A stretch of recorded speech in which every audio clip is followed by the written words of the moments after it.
hello, what's up mga kamikmik? Welcome back na naman sa ating munting YouTube channel. Wow, ang ingay mo pre ah. So for today's video ay aalis po kami nila mama. Kasi nga po kung alam niyo po kung ano po yung tinatawag na pabutbot is yun po, magpapabutbot po ngayon si mama. Dahil po namamagana naman po yung kanyang tuhod. Yes. So bali, nakapabutbot na po si mama. Isang beses pa lang ma. So ayan, tingnan niyo po yung ano niya oh. Yung tuhod ni mama, ayan. Tapos ayan pa sa kabila, namamaga. Ayan oh. Ayan, so tingnan tingnan po namin kung ano, kung gagaling po siya sa tinatawag na pabutbot, kasi pag hindi po, kailangan po talaga ni mama na ano tawag dyan, magpa-laboratory po, baka po kasi tumaas yung mga uric acid niya or di kay ano nga yun ma? Yung creatinine, ganyan. Kasi nga po baka arthritis na po yan dahil masakit daw po pati yung talampakan no ma. Sumasakit din po. So kailangan po talaga naming ano yan. Para po dahil tumatanda na po si mama. Oo, hello, Charis. Never mind. Nagkakaedad na po si mama kaya ayan, nagkakaroon na po ng mga karamdaman sa katawan, yan. So pag tingnan po natin mamaya, kaso para hindi pwede mag-video doon sa pagbutbut no. Hindi siguro pwede, oh. Pag nakita nyo yung mga kamikmik, parang magic yun, oh. Parang may pinapahid sila dito sa, ano ni mama, sa tuhod ba. Tapos may matatanggal dyan kung mga buhangin, bato, yan. Parang gawa daw yun ng mga, ng mga hindi po nakikita. Oo. Parang yung gawa po yan ng hindi po natin mga nakikita, ganyan. So, mga nuno, ganyan.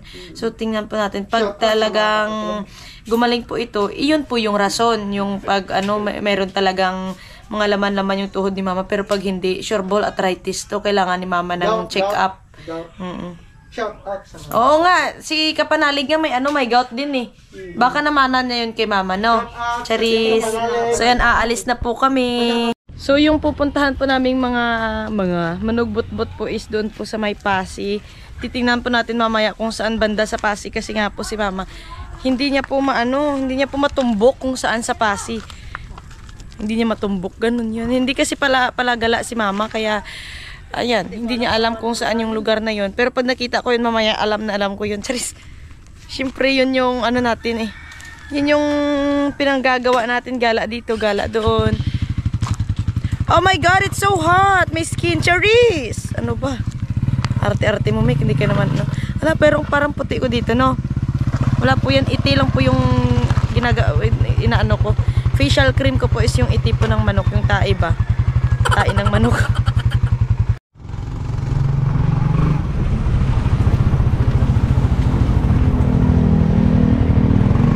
Buti na lang, wala akong pasok. Kasi nga po, diba, pag araw po ng Sabado, diba may pasok po ako alas 10. So, dahil wala pong signal dun sa Romblon, pumunta po ako dito, bit-bit ko po yung lahat ng kailangan ko, yung gamit ko, bit-bit ko po uniform ko, yung mahiwagang bag na brown, dahil dun po yung mga kalaman-laman nun. So pagdating ko po dito, pag online ko, ay, sabi nila walang pasok, diba? Sa meka, sana araw-araw. Ngayon ko lang talaga na-feel yung Sabado. Kasi nga diba, bawat Sabado may pasok po ko, kaya hindi mo talaga ma-feel na weekends.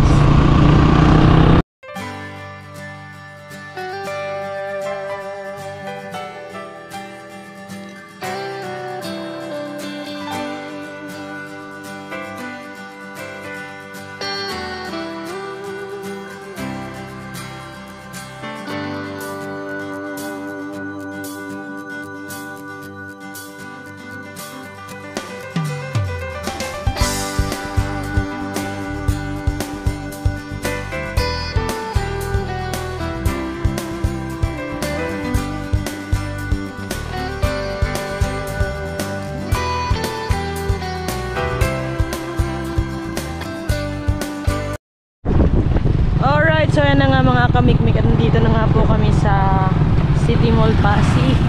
So di ko alam kung saan sila liliko, sa kanan ba o sa kaliwa.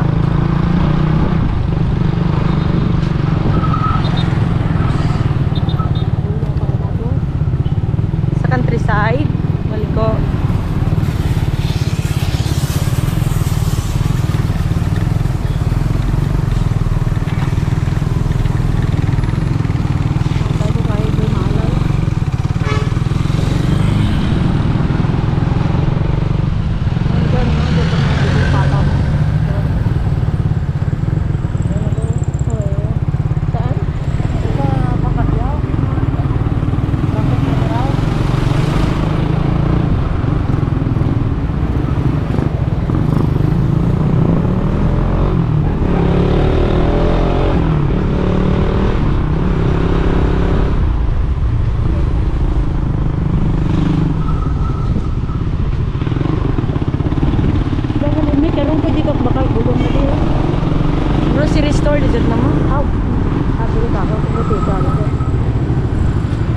So, pagkarating natin dito na naman.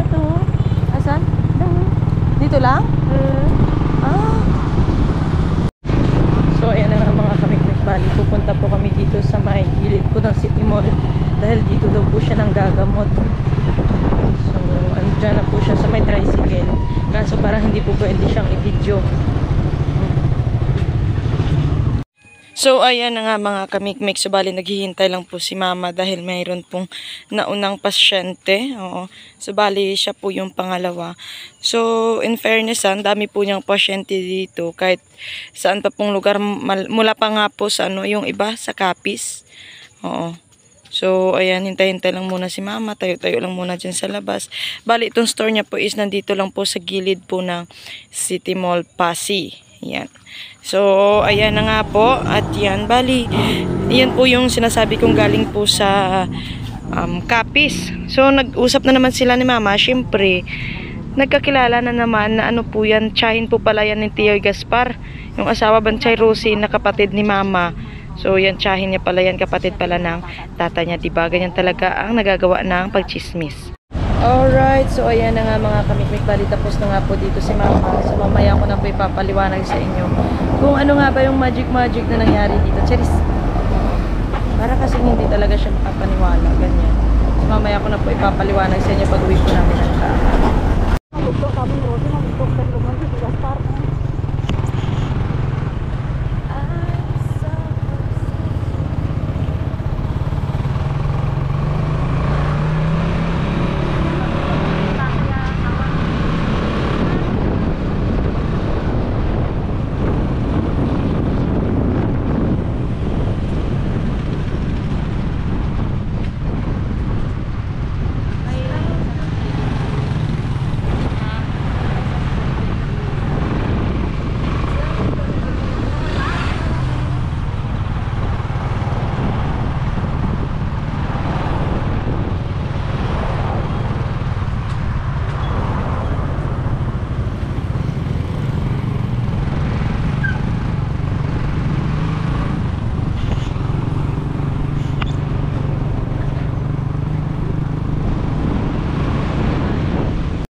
Alright, so ayan na nga mga kamikmik at bali nakauwi na nga po kami dito sa bahay. So, dito ko na po i-explain sa inyo. Wow, kala mo naman ako yung kumuha, no?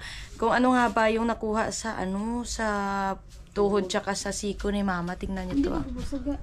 Ayan, oh. So, talagang binitbit ko to para may pruweba ako sa inyo, di ba? So, yan po mga kamikmik is, bato po to eh. Bato ba no? Bato. Tapos ang nakikita nyo ba? Tapos parang di mo akalain na galing yan talaga sa sa tuhod tsaka sa siko ni mama. Kasi para po siyang magic. Tapos di ba may may dahon ng yun ma? Ikmo? May dahon po ng ikmo. Tapos parang pinapahid-pahid lang ba sa tuhod. Pagpahid niya, may nalalaglag ng mga bato, ganyan. Kasi tapos di mo naman maiisip na parang nandadaya or kasi nga po wala talaga siyang hawak na kung yung ikmo lang talaga na isang dahon lang talaga ng ng ikmo. Yun lang yung niya sa apo niya, pinainitan lang sa apoy. Tapos hindi pa siya yung nagpainit bali yung apo niya pa. Tapos nung inanos na sa tuhod ni mama, nalalaglag lang yung yung mga bato. Tapos basta parang hindi ka makapaniwala na parang nagagawa nila yun, ganyan. Tapos hindi mo talaga aakalain na para kasi siyang magic. Hindi mo naman masabi na nandadaya or kasi talagang malinis po yung pagkakagamot po nung manggagamot. So hindi po natin pwede sigurong i-mention. Kasi nga po, syempre, po nila yun private, parang privacy po nila yun. Syempre, hindi po natin pwedeng so itago na lang natin yung pangalan niya, tapos hindi na lang natin sasabihin tapos hindi na rin ako kumuha ng ng video doon para syempre respeto rin po yun sa kanila. So yung inaano ko lang po talaga is pag sinabi lang, kapag halimbawa kinikwento lang, talagang hindi ka maniniwala mga kamikmik. Pero pag nakita mo, pag andun ka, Diyos ko po, masasabi mo magic, it's a magic. Ayan May plastic kasi ilalim nilagyan kasi ng plastic sa sa baba ng sa tuhod ni mama. Tapos pag ginaganon parang minamasaya lang yung tuhod ni mama ng ng dahon ng ikmo, nalalaglag lang yung mga bato. Tapos mayroon ding pasyente doon kanina na sa sa mata ba. Tapos ginaganon niya nalalaglag. Oo, yung mga bato. It's a magic, you know. So, ano na si mama, oh. Parinti, maglinis sa baspan. So, ano may nararamdaman ka man nung natatanggal yan? Wala naman? Wala naman, basta pinapain ng ganyan. Diba parang magic man, oh? Parang dinidiin ng ganyan yung ikmo. Tapos maya-maya ay dito sa tuhod ko talagang ginanyan niya, oh. Oo, ginanyan. Tapos, Kasi malaki yung bato eh. kaya nga sumama ako mga kamikmik para talaga makita ako ng dalawang mata ko, oo. Para hindi tayo magdalawang isip na kung totoo nga ba or hindi, ganyan. Nakakita na rin yan ako noon. Pero kay Inday yun. Nung sumasakit pa ulo ni Inday. Tapos pumunta pa kami ng Dumanga. Sala, ginaganon-ganon din ng... Pero parang cotton yun man, no? Cotton na may Ay, oo, cotton niya. Cotton yun, ma. Tapos ginaganon sa ulo ni Inday. Pagtanggal, bato. Ang cotton to yung sa tenga, Ninday, yung ano ba tawag doon? Yung mga insekto na natanggal sa Ninday. Sa tinga ni Inday, no? Di ba? Talagang... Kasi lagi yun nahilo si Inday. Oo, palaging sumasakit ulo ni Inday, ganyan. So, pagpunta namin ng Dumangas, yun. Rin kami. Dito sa batok ni Inday, meron dito sa noo. Oo. Siguro yun din yung dahilan ng pagsakit ng mga ulo. Kasi nga po, dahil daw po yan sa sa mga hindi po natin nakikita, ganyan ba, mga nuno-nuno, nilalagay daw po yan. Hindi katulad daw yan, siyempre nagtatrabaho tayo subuhan. O mga last days, magpapahinga tayo, sasakay tayo ng duyan, tapos matutulog tayo dyan. Hindi daw natin alam na pinapasakan daw, sinasakan daw ng mga ng mga nuno, yung katawan natin ng mga bato, ganyan, mga kahoy. Iba nga, mga pako yung natatanggal. Tulad nung kanina, di ba? Yung sa mata niya, di ba, ay karpintero daw yun eh. Kaya may bato, no? May bato yung mata niya, kaya merong gumagaling. Ewan ko lang kung gagaling yun, dahil may rimita din yung kaya nasa di ba? Talagang mga papasabi kaya it's magic, di ba? May mga tao talaga na na may mga talentong ganyan, di ba? Tapos tayo wala, naubos nila lahat ng talento, walang natira sa akin, tao lang ganyan. Sa mga kapangyarihan nila yun. Kapangyarihan? May kapangyarihan pala sila, no? Sana all may kapangyarihan, ako kasi tao lang, minsan tatanga-tanga pa, di ba? So, ayan na nga mga kamikmik. So, hanggang dito na lang po itong ating video. Yun. At sana po, gumaling na po yung tuhod ni mama, ganyan. Pero pag hindi pa po, ipapacheck up na lang po namin kasi mahirap na po. Baka arthritis na po yun. Tapos parang namamaga na po kasi. Yan. So, kailangan agapan. Yan. So, sana gumaling na po siya talaga. Kasi, mahirap talaga pag si mama po yung, tawag dyan, nagkaroon pa ng karamdaman, ganyan. Kasi nga po, syempre ang dami kayong ginagawa ng mama. Maninibago, ganyan. So, yan, hanggang dito na lang po itong ating video. At salamat po sa pagsama sa akin hanggang sa dulo nito. I love you all. God bless you all. Bye, bye, bye.